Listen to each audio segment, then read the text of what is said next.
Et nous accueillons nos débatteurs de la première heure, Gabrielle Cluzel, rédactrice en chef du site Boulevard Voltaire. Bonsoir Gabrielle. Bonsoir Stéphanie.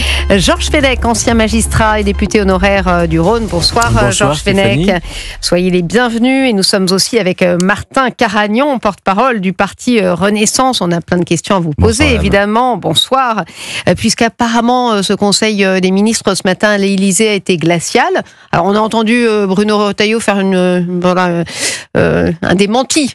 Tout est bien, Madame la Marquise, ça s'est bien passé, le chef d'État idem. Vous en savez plus ? Alors, je n'y étais pas par définition. Ce que je sais, c'est qu'effectivement, le président de la République a demandé un certain nombre de détails sur la situation sécuritaire en France au ministre de l'Intérieur, ce qui est parfaitement son droit. Ça, c'est normal. Je sais, comme tous les Français, qu'il se voit demain, mais ce n'est pas un tête-à-tête exceptionnel, puisque ça a déjà eu lieu.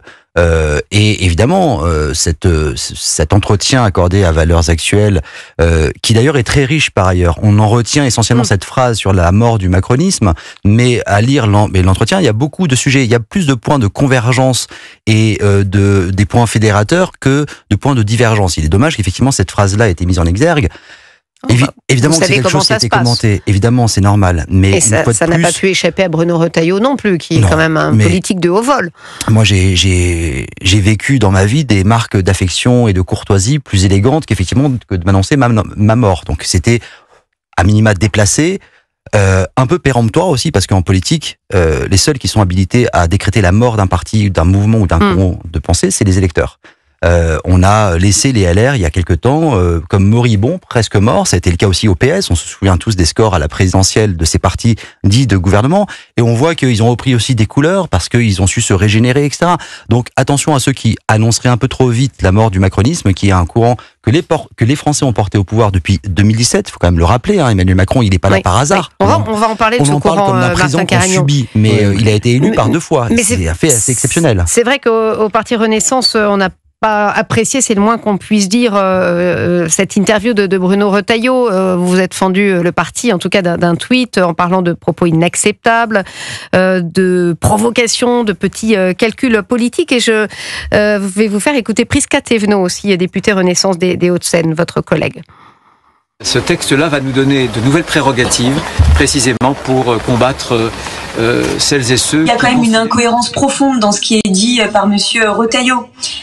Si vraiment la Macronie est en train de vivre ses dernières heures, alors pourquoi passe-t-il autant de temps et d'énergie matin, midi et soir à taper dessus ?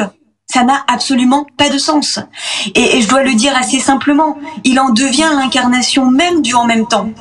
Ça fait plus de 18 ans que les LR n'ont pas gagné une élection au niveau national. Et en même temps, ils se retrouvent aujourd'hui aux responsabilités. Donc je pense qu'au lieu de taper toute la journée sur celui à qui ils sont en responsabilité malgré leur score dans les urnes, ils devraient se concentrer sur leur ministère et sur leurs fonctions et leurs missions. Vous l'aurez compris, c'était Bruno Retailleau au préalable et Prisca Thévenot dans un second temps. C'est vrai que ça a été plutôt mal pris par l'entourage d'Emmanuel Macron, ce qu'on peut comprendre d'ailleurs. Mais c'est surtout assez insultant pour les millions de Français qui ont accordé leur confiance au président de la République. Mais simplement, j'aimerais rebondir, parce que moi, j'ai pas forcément envie de nourrir une polémique qui, à mon sens, est quand même très largement artificielle, parce que il a jamais été question de demander à monsieur Retailleau de devenir un macroniste. Il faut rappeler aussi la genèse de ce gouvernement. Il s'est passé quoi ? Il y a eu la dissolution, élection législative, une assemblée tripartite sans aucune majorité possible. Et je rappelle la position des LR précédemment, avant la dissolution, qui dénonçait les actions du macronisme sans pour autant voter les motions de censure. Donc ils étaient déjà dans une espèce sur une ligne de crête ou dans un espèce d'entre-deux. Oui. Mais Bruno Retailleau l'a rappelé, pourquoi les LR ont rejoint le gouvernement ? Par esprit de responsabilité. Et moi je pense que c'est ce même esprit de responsabilité qui devrait guider la réserve dans les propos des uns et des autres. Et effectivement, on n'est pas là, on est là au service des Français pour essayer de trouver des solutions à des problèmes très concrets, pas pour faire la course des petits chevaux de 2027. On va justement écouter Bruno Retailleau qui précisément explique ce que vous êtes en train de nous dire, Martin Caragnon. Ce texte-là va nous donner de nouvelles prérogatives, précisément pour combattre celles et ceux qui considèrent qu'ils peuvent s'installer n'importe comment et n'importe quand sur le territoire public, sur la propriété publique ou sur la propriété privée. Nous voulons dire à nos agriculteurs que bien souvent ils sont des victimes. Il est hors de question de les laisser seuls. Nous sommes à leur côté et nous allons mettre à leur disposition un certain nombre de moyens. Nous discutons d'ailleurs avec la ministre de l'Agriculture, avec les constructeurs de GPS, parce qu'on pourrait équiper les GPS, je n'en dirai pas plus, d'un certain nombre précisément de dispositifs qui nous permettront d'avoir une très belle efficacité si jamais ils venaient être volés. Voilà, donc c'était un son sur les agriculteurs. C'est important aussi, c'est même plus important de parler de ça, des problèmes des paysans en France, que de qui est macroniste, qui est gaulliste et qui ne l'est pas. On le sait que monsieur Retailleau, c'est pas un macroniste, on le sait, il n'y a pas besoin nécessairement de le rappeler. On connaît son identité, c'est quelqu'un qui a un parcours politique, qui a fait preuve de constance et de cohérence depuis des décennies. Donc, je vois pas l'utilité de rappeler quelle est son identité politique. On sait que c'est un gaulliste, il en est fier, il a le droit de l'être, il a raison de l'être. Pas besoin de repréciser qu'il n'est pas macroniste et encore moins de taper sur le courant d'Emmanuel Macron, qui une fois de plus a recueilli quand même des suffrages des Français depuis 2017. Gabriel Cluzel, comment vous l'avez reçu cette interview? Vous trouvez qu'elle était appropriée, pertinente à ce moment-là? Non, mais Bruno Retailleau n'a pas d'autre choix de toute façon, parce que il doit absolument marquer sa différence avec Emmanuel Macron, sinon. Et la Macronie, selon l'expression consacrée, sinon ça lui collera à la peau pour le restant de sa carrière politique. Hein. Vous savez, Chirac avait tué Giscard, alors c'est pas tout à fait le même type de relation, mais néanmoins Macron avait tué Hollande. Oui. Faut tuer le père, si tant est que Macron soit le père de Bruno Retailleau, mais en tout cas, quand on est ministre de l'Intérieur, il faut se détacher de ce président quand on ne partage pas ses visées. Maintenant, c'est pas non plus un scoop. Est-ce qu'il y a une seule personne dans ce pays qui peut dire que la Macronie c'est florissante en ce moment? Pardon, mais il faut quand même se mettre à faire la politique de l'autruche pour pouvoir prétendre le contraire. Finalement, que disent ceux qui défendent Emmanuel Macron et sa Macronie? Ils trouvent que c'est indélicat. Quand la grand-mère est en train de mourir, on commande pas le cercueil tout de suite, on attend un peu. Voilà. Donc, non, mais c'est pas Emmanuel Macron dont je parle, c'est de la Macronie, je précise. Et donc, voilà, on trouve que c'est malséant. Mais au fond, fondamentalement, tout le monde sait très bien qu'il dit vrai, pour une raison simple, c'est que c'est la grande différence, parce que finalement, il y a un seul homme, si je puis dire, peut-être on a pu parler un peu de la Chiraquie, je sais pas, à part le gaullisme, est-ce qu'on a parlé d'un autre homme pour parler de son mouvement? Je ne sais pas, mais le gaullisme avait une vraie vision, la Macronie c'est plutôt du godillage, on va dire. C'est vrai, Georges Fenech, il fait un diagnostic qui lui appartient.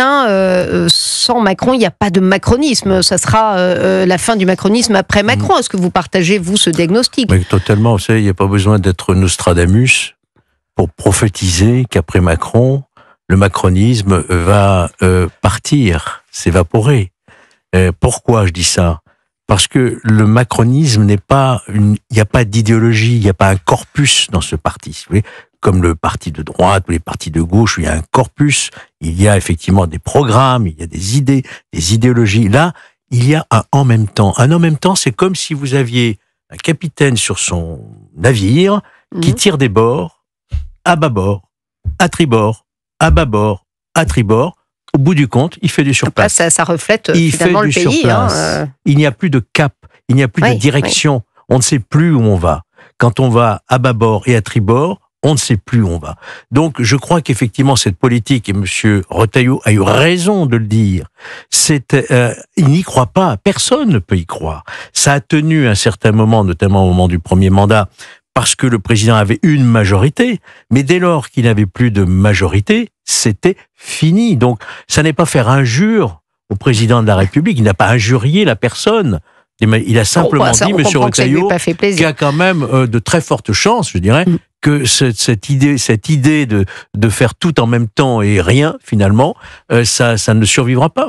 Martin Caragnon, là vous avez à répondre. J'écoute avec toujours beaucoup d'intérêt Monsieur Fenech. Je rappellerai juste, pour faire un parallèle que Monsieur Fenech maîtrise bien, Jacques Chirac en 86-88 était Premier ministre. C'était le Premier ministre du libéralisme thatchérien, des privatisations à outrance. Quelques années après, il se présente à la présidentielle, c'est le président de la fracture sociale.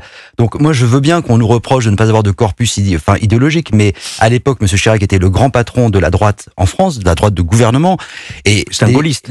C'est un gaulliste, mais avec des politiques. Je veux dire, le libéralisme thatchérien, je suis pas sûr que ce soit très très gaulliste. Donc, moi, je veux bien qu'on nous dise le macronisme n'a pas de corpus idéologique. Mais Martin Caragnon, comment vous la résumeriez, cette idéologie, tout simplement?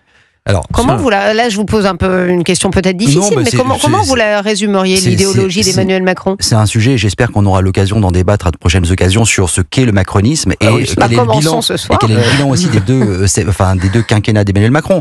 Mais le macronisme, c'est avant tout un progressisme patriotique. C'est-à-dire, c'est libérer et protéger, libérer les énergies, les initiatives, l'accompagnement économique. Et Emmanuel Macron avait déjà poser les graines quand il était à Bercy, dire la libéralisation du marché du travail, c'était quand même déjà Emmanuel Macron, donc il y avait ça déjà en germe.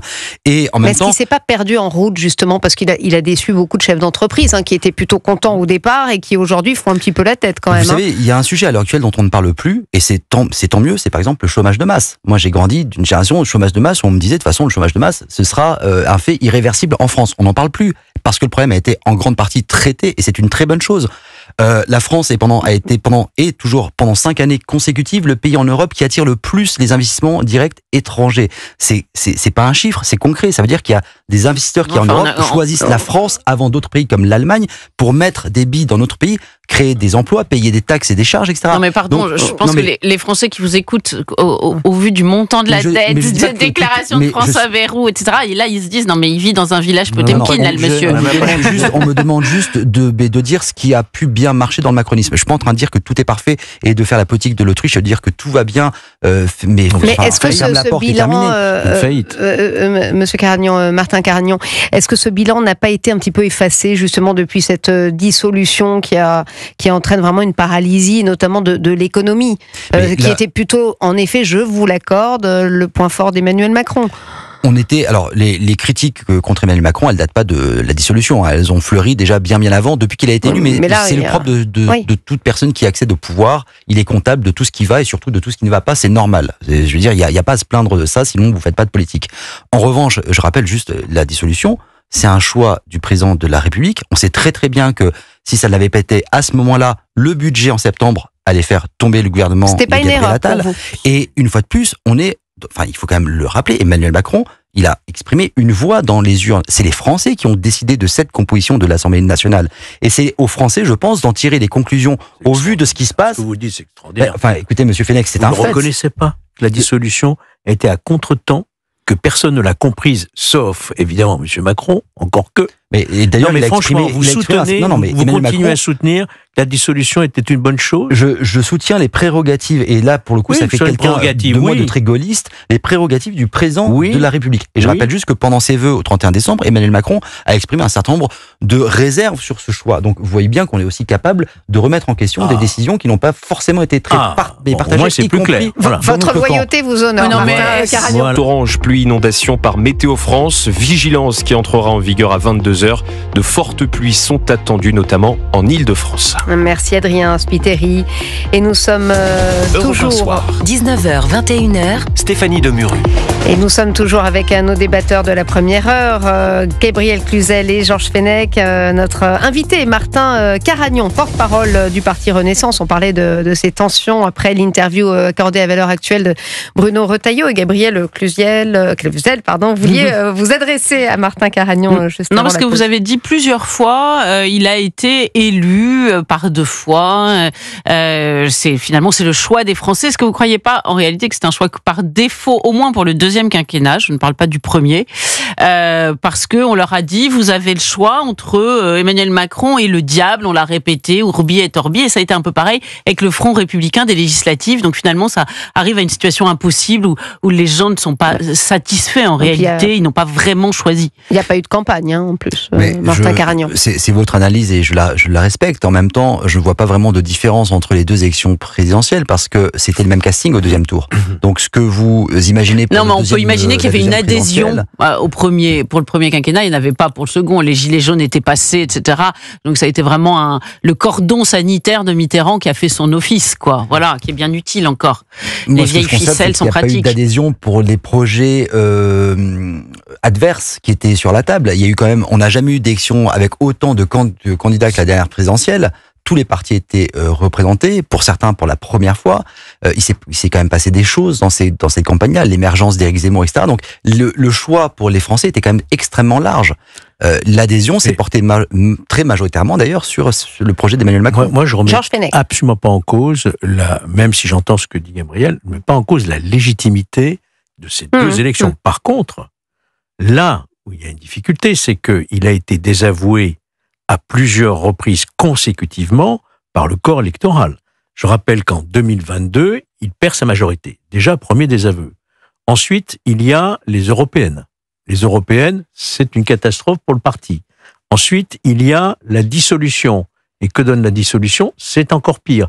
Donc, à chaque fois, le président de la République, le peuple, France, lui dit non, on ne veut plus de cette politique-là. Il y a un certain général de Gaulle, quand on l'a désavoué une fois, il est parti. Là, on en est à la quatrième désaveu. Il se maintient. Là, vous allez au-delà de Bruno Retailleau et du débat. Vous voulez qu'il parte. Je n'en attendais pas moins. Mais je pense que c'est l'intérêt de la France qu'effectivement, on retrouve une majorité stable avec un nouveau chef d'État qui est une nouvelle légitimité. C'est pour moi l'esprit des institutions de la Ve République. Martin Carignan, est-ce que Emmanuel Macron, comme l'appelle de ses voeux Georges Fenech, aurait intérêt, en tout cas pour le pays, est-ce que le pays plutôt aurait intérêt au départ d'Emmanuel Macron avant l'heure? Que M. Fenech se rassure, il n'a plus beaucoup à attendre pour éventuellement proposer un autre choix. C'est long, 2 ans. C'est moins de 2 ans. C'est très long pour l'économie, notamment. Sur le fond, j'aimerais répondre quand même, parce que effectivement, vous avez raison, il y a eu un seul cas, c'est le cas du général de Gaulle, qui avait, avant le référendum qu'il a soumis au vote des Français, très clairement dit, si je ne suis pas suivi par les Français, je partirai. La règle était claire, il a tenu sa parole, et c'est tout à son honneur. En revanche, sur le constat que vous faites, on va pas faire d'histoire politique, mais sur le constat que vous faites sur les échecs électoraux en dehors des présidentielles. Depuis l'élection, vous parliez des européennes. Depuis l'élection au suffrage universel du Parlement européen, il n'y a pas un gouvernement en place qui a vu sa majorité être en tête lors des élections européennes. Pas un. Vous pouvez prendre les archives depuis 79. Non, mais là, Emmanuel Macron est à 18%, François Bayrou, 19% mais ça, c'est des de taux de sondages, satisfaction. Madame. Donc moi, je veux bien qu'on gouverne par sondage, mais à ce moment-là, on rétablit la peine de mort, on passe la retraite à 60 ans, enfin... Martin Carignan, non mais encore une fois, la loyauté à l'endroit du chef de l'État vous honore, mais quand même on voit qu'il y a quand même une colère. J'allais y venir aussi sur François Bayrou, chef du gouvernement, qui risque d'avoir une rentrée chahutée avec le budget. Vous voyez ici ou là les mobilisations qui commencent à poindre, la mobilisation par exemple du 10 septembre sur les réseaux sociaux. Alors vous allez me dire les réseaux sociaux, oui, mais enfin les mouvements naissent aussi des réseaux sociaux, le mouvement des gueux, le Nicolas qui paye. Bon bref, vous n'avez pas peur justement d'une explosion de la colère sociale à la rentrée? Mais enfin sur les réseaux sociaux, enfin vous savez, moi dès que je sors d'un plateau, je suis condamné à mort 10 fois quand je lis les réseaux sociaux, donc je me fie pas à ça spécialement. Non mais il y a des mouvements qui naissent. Le risque de colère sociale, honnêtement, on voit qu'on a quand même aussi heureusement d'ailleurs des partenaires sociaux qui sont responsables et qui discutent. C'est notamment le cas sur la question des jours fériés. Enfin je veux dire, il y a eu des annonces de François Bayrou sur lesquelles dont les partenaires sociaux vont s'emparer, vont débattre, comme ça a été le cas sur les retraites, etc. Mais simplement, je reviens à la dernière échéance électorale, puisque vous nous avez dit, on a perdu toutes les élections intermédiaires. Ce qui a été le cas, je veux dire, il y a eu des cohabitations sous François Mitterrand, sous Jacques Chirac. Enfin, c'est des situations qui sont pas exceptionnelles et qui ne concernent pas que Emmanuel Macron. C'est comme ça, le fait majoritaire en France, il est battu en brèche. Vous n'avez pas pris dans le pays, pardon de vous interrompre, vous n'avez pas pris dans le pays. Combien de régions, le macronisme, combien de départements, combien de mairies? Rien. Rien. C'est un dans constat le pays réel, vous n'existez pas. Ce que vous faites est un constat parfaitement objectif et factuel. Je rappelle juste que le macronisme, il y a 10 ans, c'est quelque chose qui n'existait absolument pas. Personne n'envisageait qu'Emmanuel Macron se présente à une élection présidentielle. Il n'était même pas dans le paysage politique français. C'est un mouvement qui est extrêmement jeune. Vous me parlez de mouvements, le socialisme, le gaullisme, etc. C'est des mouvements qui ont des décennies d'existence. Avant le PS, c'était la SFIO. Il y a eu vous croyez que dans le 20 ans, il y aura encore ce mouvement qu'on appelle le macronisme? Si je ne le croyais pas, je ne serais pas avec vous ce soir, parce que moi, je suis un bénévole de la politique, donc je le fais par adhésion et conviction. Je ne dis pas une fois de plus que tout est rose. Je suis même pas sûr qu'Emmanuel Macron ait envie que son mouvement lui survive. Vous avez vu quand Gabriel Attal a essayé de parler de 2027, il s'est fait vite retoquer par le chef de l'État. Moi, je voulais simplement revenir sur ce que vous avez dit tout à l'heure. Vous avez dit oui, il y a des partenaires sociaux responsables.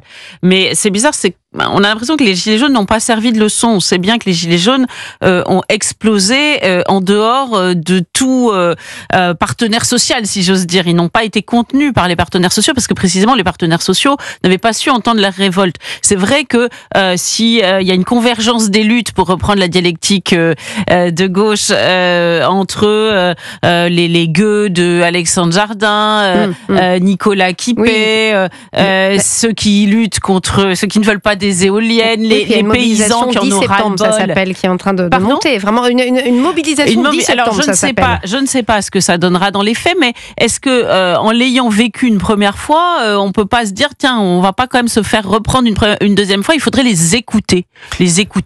Est-ce qu'il y a cette peur? Et on les écoute pas tellement, hein, quand j'entends Agnès Pannier-Runacher, etc., on a l'impression que, Macronie suit sa feuille de route. Gabrielle Cluzel, vous me donnez l'occasion de, justement, elle parle du choix de l'action, Agnès Pannier-Runacher, face au populisme du rassemblement, face à la division. Ça veut dire quoi? Il faut entendre que Bruno Retailleau est populiste?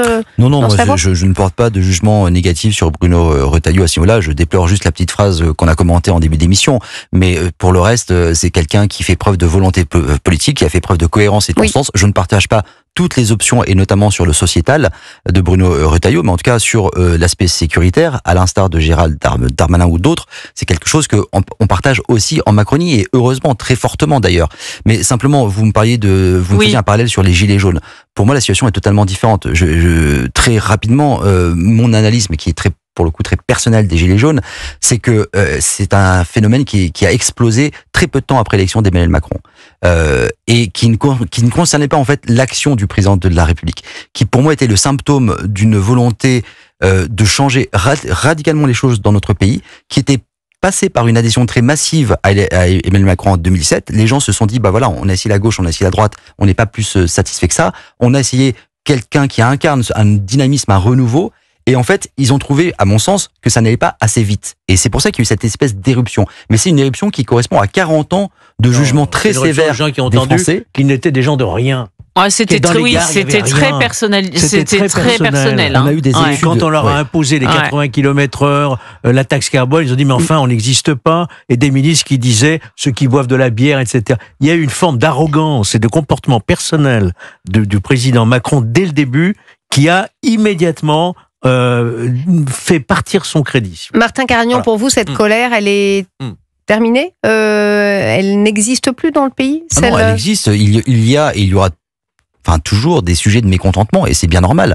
Le job du politique, c'est d'y apporter des réponses et des solutions pérennes. C'est pas de mettre des bouts de sparadrap dès qu'on peut, et encore moins avec l'argent public, et dégrader les comptes publics par la même occasion. Donc, qu'il y ait des sujets de colère, on le voit bien. Dès qu'on commence, et on a essayé de le faire, et on va continuer d'essayer de le faire, et parfois avec succès, dès qu'on commence à essayer de bouger le mikado institutionnel, notamment pour les dépenses publiques, on voit que ça grogne. Vous commencez à vous intéresser aux chiffres du coût du transport sanitaire. Vous avez des taxis qui vont bloquer parce que, attention, oui, je suis d'accord pour qu'il y ait des économies, mais pas chez moi. Il faut d'abord aller prendre dans la poche du voisin. Donc, c'est un vrai problème aussi. Vous nous dites en gros que la France n'est pas réformable? Si elle est réformable, avec de la volonté politique, avec un discours de sérieux et de responsabilité. C'est sûr que quand vous avez des oppositions qui passent leur temps à raconter tout et n'importe quoi... Il n'y a pas que les oppositions, les syndicats rejettent le budget de François Bayrou. Ils sont aussi dans une démarche un peu corporatiste, et c'est normal, c'est leur job. Ils défendent les intérêts des salariés.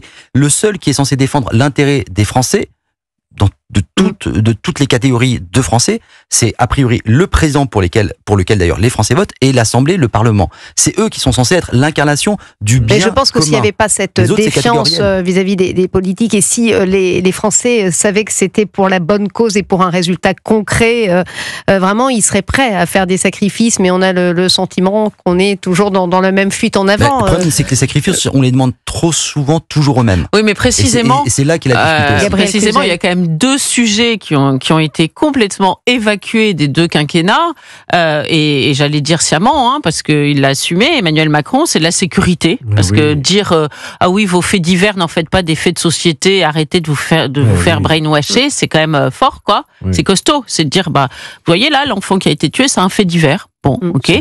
Fait divers, le synonyme de fait divers, c'est chien écrasé. C'était quand même costaud, comme expression. Et puis l'immigration. Enfin, quand on voit que le budget de François Bayrou, qui a été bien accueilli, je crois, par Emmanuel Macron, à aucun moment n'a évoqué le sujet de l'immigration, alors qu'on sait que c'est l'éléphant au milieu du salon qui préoccupe les Français. Donc on se dit, mais il est complètement passé à côté du sujet en réalité. Ça paraît fou, non? Comment vous expliquez ce déni sur ces deux sujets? Je vais reprendre un passage qui a été assez peu commenté depuis, mais lorsque, exemple assez récent, dans la campagne des législatives suite à la dissolution, vous avez quand même un président de la République qui a dénoncé le programme immigrationniste de l'extrême gauche. Donc c'est à la fois un terme extrêmement fort, puisque d'ailleurs ça lui a été très violemment reproché, puisqu'on lui a dit oui, vous marchez sur les plates-bandes du RN, etc. Le problème en France, c'est que on a tellement laissé le champ libre au RN sur des sujets, sur les sujets d'immigration, de sécurité, même de patriotisme. Quand vous voyez que maintenant vous pouvez plus aller dehors avec le, ils ont le champ libre parce que les autres l'ont pas saisi. Non, mais avec le drapeau rouge sans vous faire traiter de facho, moi je suis fier de chanter la Marseillaise, je suis fier de mon drapeau. Non mais nous sommes tous d'accord là-dessus. Il faut réinvestir ces symboles-là. Et les questions de sécurité et d'immigration, c'est pas des sujets qui appartiennent uniquement à un clan. Donc il faut pouvoir aussi les réinvestir. Et Emmanuel Macron s'y est intéressé puisqu'il a dénoncé. Je pourrais parler aussi du discours des Mureaux sur la laïcité et le séparatisme républicain. Il y a quand même beaucoup de jalons qui ont été posés, qui ont porté aussi leurs fruits. C'est pas assez, je suis d'accord. Oui, les résultats ne sont pas toujours au rendez-vous. Et puis là aussi, il a été dans le en même temps. Un jour, il dit que le voile, ça fait pas partie de nos civilités. Puis le lendemain, il y a une jeune femme voilée, que c'est très bien. Et donc c'est un peu compliqué. Hein, voilà. Ça dépend le voile où vous le portez, une fois de plus. Merci Martin Caragnon, porte-parole du Parti Renaissance, d'avoir été avec nous. On reste avec Gabriel Cluzel et Georges Fenech. On va parler d'une... il y a des choses bien parfois, d'une nouvelle procédure plus rapide et plus simple pour les propriétaires. On va vous parler de tout ça. Restez avec nous.